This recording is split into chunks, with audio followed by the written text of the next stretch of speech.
Special case one, पहला क्या है जी, स्पेशल केस वन, ठीक है। तो पहला स्पेशल केस ये है कि ये ट्राइंगल समद्विबाहु है, सी बराबर बी है। ध्यान से सुनना मैं क्या कह रहा हूं, बहुत ध्यान से सुनने की जरूरत है। सी बराबर क्या है, बी है। तो एक बच्चा बोला कि अगर मैं सी बराबर बी यहां रख दूं, सी बराबर बी यहां रख दूं, ध्यान से सुनना, तो आप कहेंगे कि जी बी स्क्वायर तो कॉमन आ जाएगा तब, और एम प्लस एन बचेगा, और नीचे ए है और माइनस एम एन।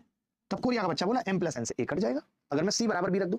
तो पहले स्पेशल केस से ये रिजल्ट मिला कि अगर एबीसी आइसोसेल्स है, ध्यान से सुनना प्लीज, रिक्वेस्ट है, बहुत इंपॉर्टेंट बात बता रहा हूं, रिवाइज करा रहा हूं, आती होगी आपको, आइसोसेल्स है, तो पता चला कि एडी स्क्वायर बराबर होगा B square minus M N. ये बड़ा सिंपल है और इस पे सवाल आता है। यानी अगर ये ट्राइंगल आइसोसेल्स है तब चीजें बड़ी आसान है, एडी स्क्वायर क्या हो जाता है सीधे, B square minus M N.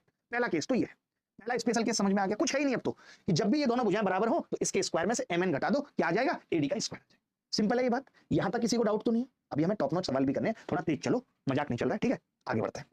अब मैं इसका दूसरा स्पेशल केस बताऊंगा, इसी पेज पे, इसी पेज पे दूसरा स्पेशल केस जाने, special case two, special case two. Special case two क्या है कि एडी एंगल बाइसेक्टर है।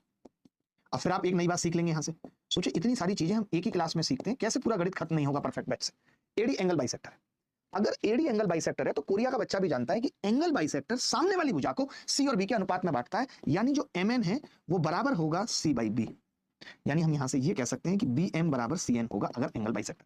मानते हो ये बात या नहीं? अब मैं यही चीज यहां रख रहा हूं, ध्यान से सुनना, रख रहा हूं कैसे, मैंने कहा सी एन की जगह बी एम रख देते हैं, तो एक सी तो बचेगा ही, एक सी एन की जगह आपने बी एम रख दिया, रख सकते हैं, रख दिया आपने।